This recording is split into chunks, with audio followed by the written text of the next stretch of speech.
HBTV. I'm Harry Binswanger, the HB in HBTV. Today, we're taking up the subject, why are we not dead? Interesting way of putting it, isn't it? The real question is, given all the bad things that have happened since Ayn Rand was writing, why are we not in conditions 100 times worse than we are? Why are we not living in a fascist dictatorship or communist dictatorship? Why are we not in a new dark ages, going out into the forest for roots and berries? How come we have an advanced industrial civilization and I'm able to talk to you here from my home in Florida and you're around the world? That is, consider this quote from 1961 from Ayn Rand. It's from her book, For the New Intellectual, the title essay. It was the morality of altruism that undercut America and is now destroying her. From her start, America was torn by the clash of her political system with the altruist morality. Capitalism and altruism are incompatible. They are philosophical opposites. They cannot coexist in the same man or in the same society. Today, the conflict has reached its ultimate climax, 1961 now. The choice is clear-cut, either a new morality of rational self-interest, well, we certainly don't have that, with its consequences of freedom, justice, progress, and man's happiness on earth, or the primordial morality of altruism with its consequences of slavery, brute force, stagnant terror, and sacrificial furnaces. Evasions, equivocations, and guilty apologies will not work any longer. Well, it seemed to have worked a lot longer. Why is that? What's going on? How are we to understand the fact that what she says makes perfect sense, but things have worked out better? Not great. There's still a lot worse, and I'm going to begin with that. What's worse now than when she wrote that? But how do we explain that it's not ultimately worked out to stagnant terror and sacrificial furnaces? Here's what's worse. Religion in America. In 1961, when she wrote that, I was going to college. And I don't know anyone who went to church or synagogue from MIT, where I went to school. Religion was not an option for an educated person. Now, it's all over the place. It's in academia. It's in public life. Ronald Reagan was instrumental in making religion a political issue, a political phenomenon. It wasn't before that. There was lip service paid to it, of course, and there were the trappings and vestiges of a more religious age centuries earlier, but it was not a force in public life. So that's much worse now. The welfare state. The welfare state, that was a controversial idea with faintly negative overtones when she wrote this. The welfare state is what they had in England and Europe, and we were quite aware in this country that we were more advanced than they materially, that they were stagnant, and the welfare state didn't seem like a very good idea. Well, that ended. Who ended it? Ronald Reagan. Ronald Reagan came up with the phrase, the social safety net. That was not heard before 1980. That was his coining. That was his term. And it froze in place the entire apparatus of the welfare state. Take what happened with COVID. That would have been unthinkable back in when she wrote this. Take the role of the FDA in preventing us from taking what we wanted to take and requiring all kinds of things to be mandated by the government. Jack Kennedy in 1962 changed the mandate of the FDA. Before that, it's with regard to medicine, as it was with regard to food, its issue was it can't harm. It can't be poisonous or destructive. It's got to be safe. That was the only issue. Kennedy got through that it has to be safe and effective. So while millions died, the FDA kept from the American public vaccines that had been invented 9 or 10 months earlier, and had been tested to show that it was safe and effective, actually, in March, and we didn't get them until December or January of the following year. Trump has destroyed the Republican Party. There is no longer any conservative in the old sense, which was bad enough, conservative party. It's now the nationalist, the religious traditionalists. January 6th epitomized anti-science and pro-censorship, anti-big pharma. Trump just made a speech about how he's going to stop big pharma. Former objectivists have jumped on the bandwagon of saying big tech, Facebook and that sort of thing, are censoring us because, although they don't put it this way, they are exercising their freedom of speech by not having on people they disagree with, not offering to spread ideas they find repugnant. That's their right. That's the right of free speech. Both liberals and conservatives have abandoned free speech. Conservatives were never very much in favor of free speech because they wanted censorship of, quote, obscenity, quote, and all kinds of anti-sex laws. But liberals were staunch in opposition. But there aren't any liberals anymore. And if you use the term liberal, I urge you to get it out of your vocabulary. If you want to call them progressives, I call them regressives, go ahead. But the neutral term is leftists. There are no liberals. Joe Lieberman was the last liberal, and we haven't heard from him in some time. So the recent history, from COVID through January 6th, shows the destruction of any opposition in the political terms. I don't know whether we can ever recover from that until there's an intellectual revolution, which there is only faint signs of so far.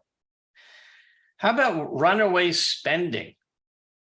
Just the size of the government's take out of everyone's pocketbook. It's going to be hard to grasp this, and maybe I've got the figures wrong. With somebody who's there, Google it. But I remember Eisenhower's budget reaching $100 billion. $100 billion. That was late in his term. I remember it was $70 billion before that. And now it's $6 trillion, $8 trillion. And a trillion is 1,000 billion. So obviously there's some inflation in here, but the expansion of government spending, and that's just the federal government, is unbelievable. In 1961, when she wrote that, few states had an income tax. Now there's about 3 states that don't have an income tax, and a sizable income tax. So economically, financially, things have gotten much worse. Now you might say, well, wait, they lowered the tax rate. They made it less progressive. And that's true, except the ratio here quoted, as the left themselves say, of 92% when Kennedy took office. No one paid that. I don't think there was a single tax return that paid a 92% rate. There were all kinds of loopholes and deductions, things you don't know anything about, like cattle raising was a big deduction that people took advantage of. So there's no question the size of government, in absolute and relative terms both, is much bigger than it was in 1962. The scope of the regulatory state, there was no environmental movement, there was no EPA, there wasn't a Department of Energy. Do you know in the 50s, in the late 50s, when I was old enough to hear about such things and remember them, there was no federal aid to education. The left wanted the government to give money to colleges, and the right was saying federal aid means federal control. Federal aid means federal control. And the left was, oh, no, absolutely not. That's ridiculous. And of course, now we have total federal control, and not that state control is any better, of the curriculum. And the teaching of history and the humanities is completely altered from what it was when I grew up in the 40s and 50s. So things have gotten a lot worse in many, many respects, let alone, gender craziness and woke this and that. I mean, that was unthinkable in 1961. Yet here we are, not dead. Why? Well, I'm going to give an answer that is a little unusual, and then I'm going to give an answer that you expect. Maybe you expect. The little unusual one is that technology has saved us. Technology has brought an amount of wealth that is so great and so vast that even the increase in government spending can't keep up with it. It's not just the dollars in your wallet. It's things like this show. There's no mind-body dichotomy. Increasing man's material control over his environment brings the opportunity for greater intellectual discovery. It brings about a division of labor intellectually as well as materially. But, consider the hours in your life that you have saved by A, not having to go to store, but just buying on Amazon, and B, not getting lost because there's global positioning satellites. It's incalculable. And the shopping that you can do, I have a classic car. I shopped the whole country for parts for this 1960 automobile that you can't, just go to a dealer and get. This wouldn't have been possible. You'd have to make trips to junkyards in the old days. That's what they did. But I can get parts from Canada, China, well, not China because they didn't make it for my car back then, but all over this country at the click of a mouse. That means the standard of living is so much higher than it was in 1961. even though you don't realize it, there's a reverse frog effect. You know the story about the frog is put in water, and if you put him in boiling water, he'll jump right out. But if you slowly increase the temperature, he'll adjust to it and be boiled alive, not realize it. Well, the same thing is true for goodness. If you make incremental improvements in your life, it takes an effort to stand back and consider what a better physical conditions of existence you have due to technology. And it's all about the web. It's all about computing power. And now artificial intelligence is going to move us even further, even faster forward. So the same technological advance that has saved us from the siphoning of our blood into the welfare state down various rat holes has made it possible for the mind to be globalized. Now, I'm going to give you an example. A few days ago, I was in Austin, Texas, at a workshop for objectivists. And I just made some notes here about the people, the participants who were there, what countries they were from, that best I can remember. Now, this is out of about 20 people. Syria, there was a grad student in economics from Syria. Of course, Canada, Iran, Poland, and Israel.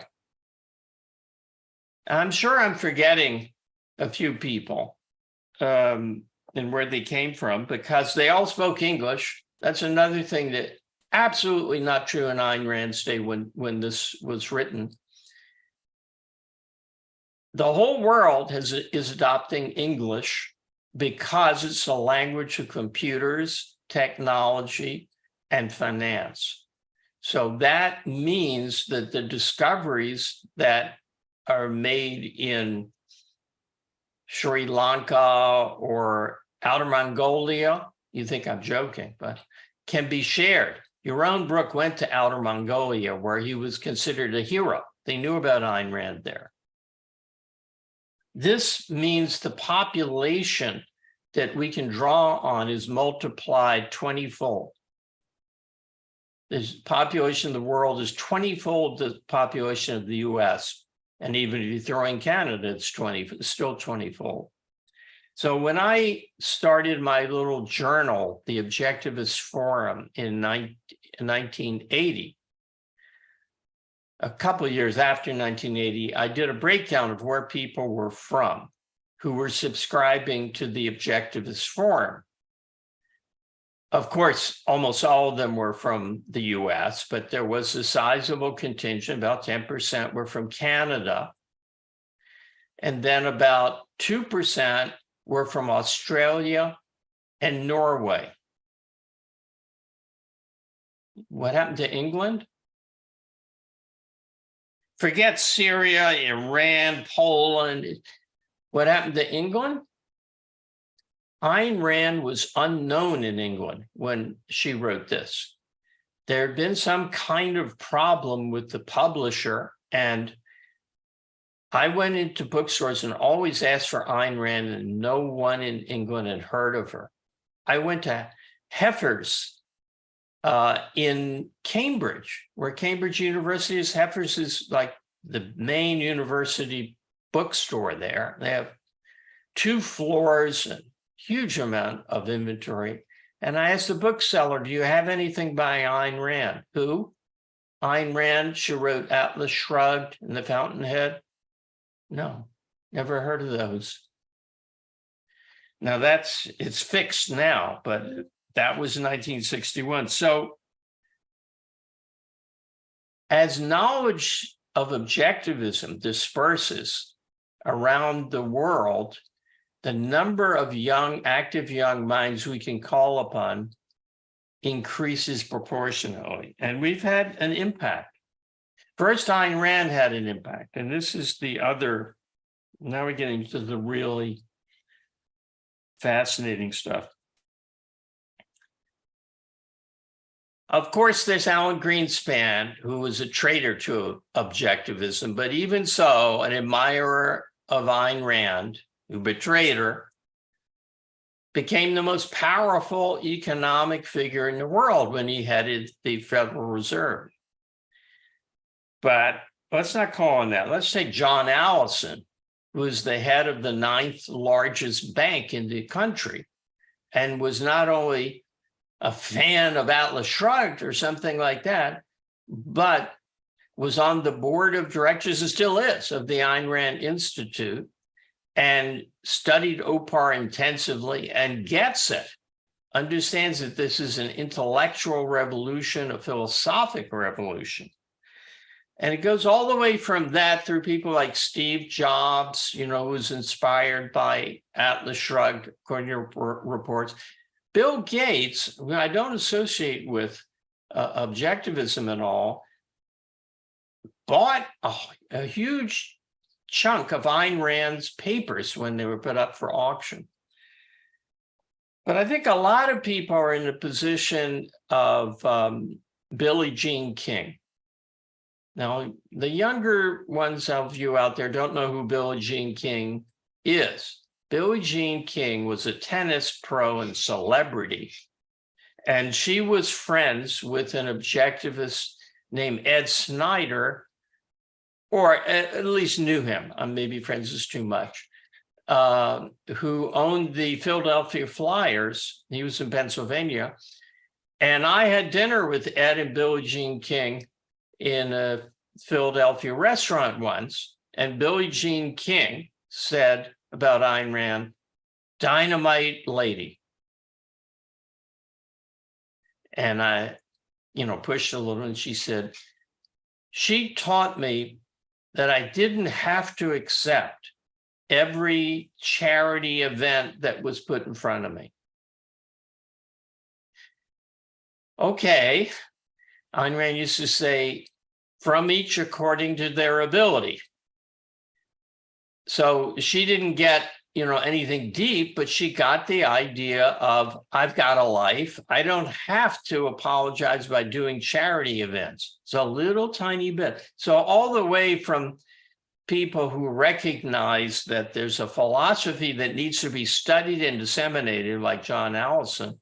Besides the philosophers here, but business people, public people, to Billie Jean King, is a big swath of people in American culture and now reaching out across the world who have profited from Ayn Rand's ideas. And I think that's a large reason. You don't see them coming out and saying, read Introduction to Objectivist Epistemology and contribute to the Ayn Rand Institute. But it makes a difference in their lives, and it makes a difference in how much crap they're willing to take from government before they stand up. And let me now mention the whole libertarian movement. The whole libertarian movement, which is problems and benefits. Who put that on the map? Robert Nozick, Anarchy, State, and Utopia, was, I believe, on the cover of Time magazine, certainly featured in Time magazine when it came out in 1976. Nozick was at Harvard. He wrote Anarchy, State, and Utopia to put forward a kind of libertarian manifesto. It's got a lot of good things in it and a lot of bad things. It's quite a mix. The bad things are mainly the methodology of modern philosophy. But where did he get it? He got it from Ayn Rand. He read Atlas Shrugged. He liked Atlas Shrugged. He wrote an article on the objectivist proof of the life as a standard of value, arguing it wouldn't work, didn't go through. But that's why we have a libertarian movement today. Before that, the libertarian movement was Foundation for Economic Education. And it was about aside from the people already influenced by Ayn Rand, there was about 20 people. You saw the same names publishing in the Freeman, which was the only libertarian magazine at that time. Issue after issue, people you've never heard of, like Clarence B. Carson, Paul Poirot. So it was a really backwater movement. And Nozick made it academically respectable because he was at Harvard and you couldn't just shrug him off.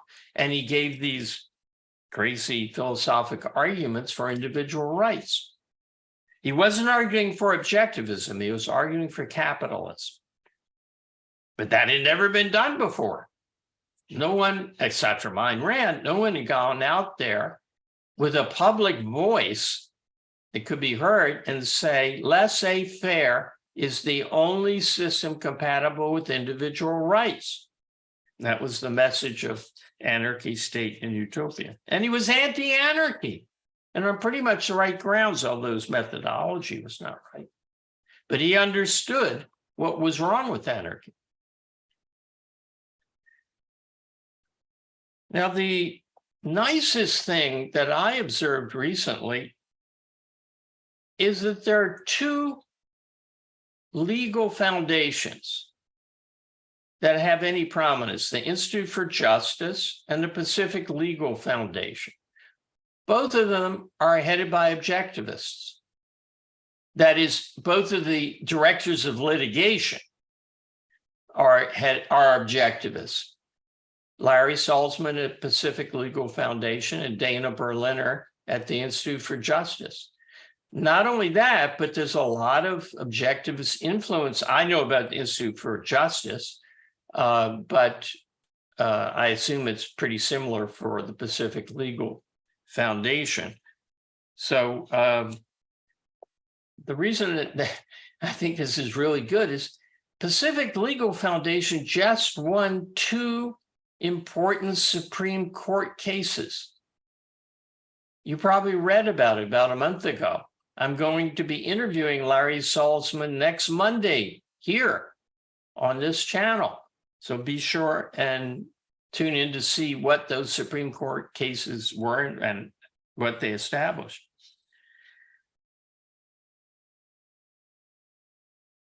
And now for the most, well, I don't know if it's the most encouraging, most surprising thing.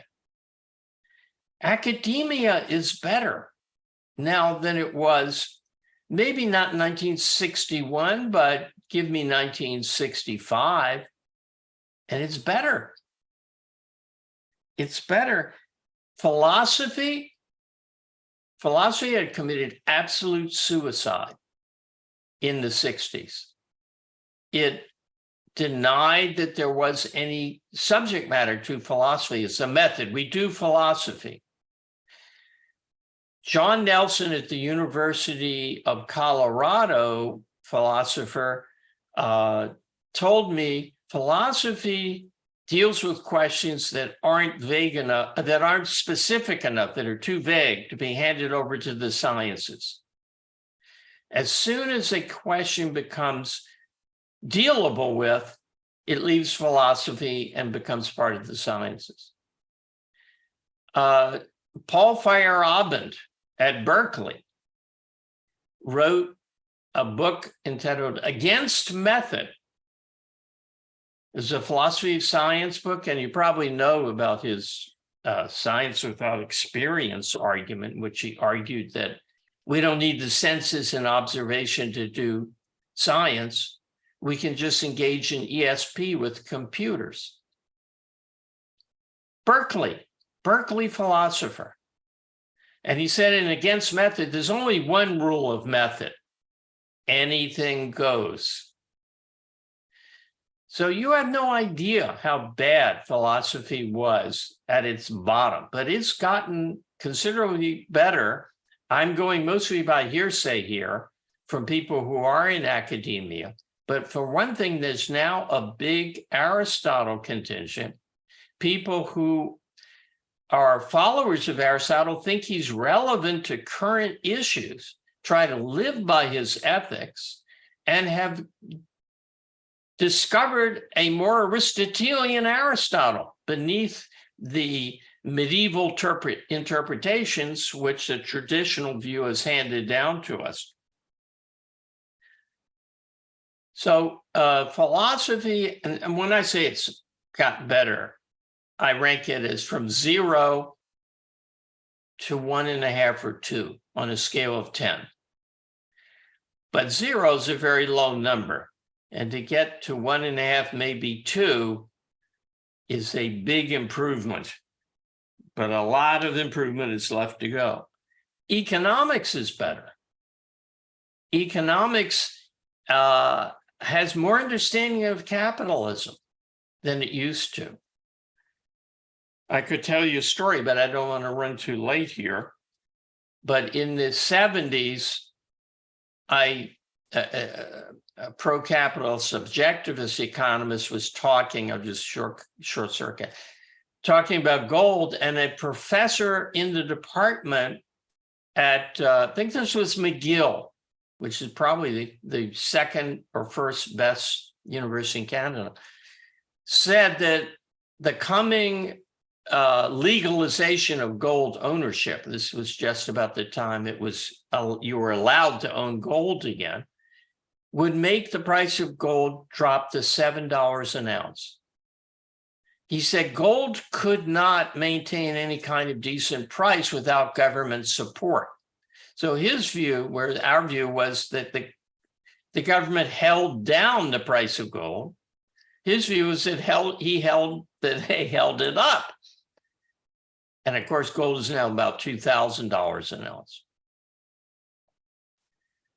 Psychology is better, much better. There was no psychology at the time that Ayn Rand wrote this article. I mean, there was Freud, if you consider that psychology.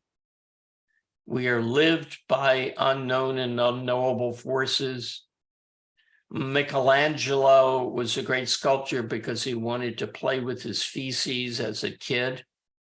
Everybody wants to sleep with their mother and kill their father, the Oedipus complex. You know, really stupid things. So his view was that man is a lustful beast with a thin veneer of restrictions imposed by taboo. The other school is even worse.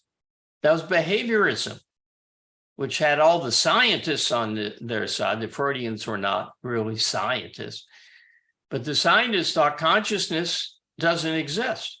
In fact, the word consciousness is meaningless and we should never use it, and they never did. That's why the official definition of psychology is the study of behavior. The study of behavior, not the study of mind or the mind's influence on behavior or consciousness or thinking and feeling and personality. It's behavior, because mind was not allowed. So that's gone. There's been the, quote, cognitive revolution, not to be confused with the computer science version, which is no better than behaviorism. You know, there's the not Neil Simon, Simon at Carnegie Mellon, who says a man is a symbol processing device. There's that whole computerization view of man, which is crap. And I'm not talking about that, but the people, you know, following Aaron Beck, who was following Ayn Rand and maybe Albert Ellis, holding that emotions come from thoughts. Imagine that. That view is now acceptable. Still no free will. Free will is still out of the question. But the idea that you have a mind and maybe can introspect a little and tell us what's going on in it is now acceptable. So intellectually, materially, and in the ways that that fans out to create, we are better off. Government and politics, culture, you know, like art and so forth, we're worse off. Well, actually, I shouldn't say art. The 60s were probably the low point for art.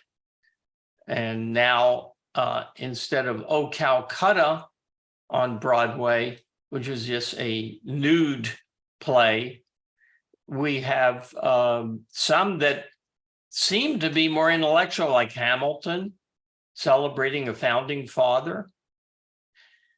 Now, there was 1776 on Broadway in the late 70s, but the lead actress was an objectivist. But that's not, I shouldn't have thrown that in because that's not why it was decent.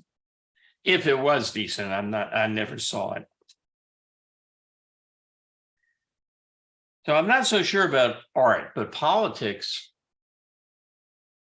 the regulatory state, it must be 10 times the size of what it was when she wrote for The New Intellectual. And welfare state is absolutely taken for granted. The Republican Party is destroyed. The Democratic Party is in the control of woke regressives. Everybody thinks the climate is dooming us and the governments of the world have to get together and stop production. That, is really awful. But the deeper things are getting better. And with the globalization, we have access to more minds, hopefully some minds of genius. And that's what it's going to take. So thank you very much. I assume there are probably questions which we can take up in next Monday is Larry Salzman of Pacific Legal Foundation. So save your questions and we'll take them up Monday after that, 2 weeks from today. Thank you for your attendance, and I hope to see you next week. Did I say Meeting of the Minds? I have two things going. HBTV next week, Larry Salzman. 2 weeks, HBTV is Q&A. Bye.